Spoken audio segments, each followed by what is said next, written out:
حضرت عائشہ رضی اللہ عنہا بیان کرتی ہیں، میں نے رسول اللہ صلی اللہ علیہ وسلم سے اللہ تعالیٰ کے اس فرمان اس روز زمین کو دوسری زمین سے بدل دیا جائے گا کے متعلق دریافت کیا کہ اس روز لوگ کہاں ہوں گے؟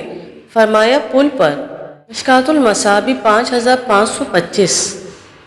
حضرت ابو ہریرہ رضی اللہ عنہ بیان کرتے ہیں، رسول اللہ صلی اللہ علیہ وسلم نے فرمایا، 2 مرتبہ سور پھونکے جانے کا درمیانی وقفہ 40 ہوگا۔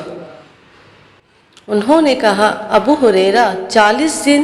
انہوں نے کہا، مجھے معلوم نہیں۔ انہوں نے پوچھا، 40 ماہ؟ انہوں نے فرمایا، میں نہیں جانتا۔ انہوں نے کہا، 40 سال؟ انہوں نے کہا، میں نہیں جانتا۔ پھر اللہ آسمان سے پانی نازل فرمائے گا تو وہ اس طرح جی اٹھیں گے جس طرح سبزیاں اگ آتی ہیں۔ فرمایا، انسان کی ایک ہڈی کے سوا باقی سارا جسم گل سڑ جائے گا۔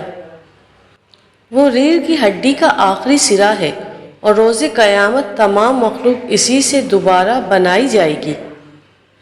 اور صحیح مسلم کی روایت میں ہے، فرمایا، انسان کو مٹی کھا جائے گی، البتہ ریڑھ کی ہڈی کا آخری سرا باقی رہ جائے گا۔ اسی سے وہ پیدا کیا گیا اور اسی سے دوبارہ بنایا جائے گا۔ مشکوٰۃ المصابیح 5522۔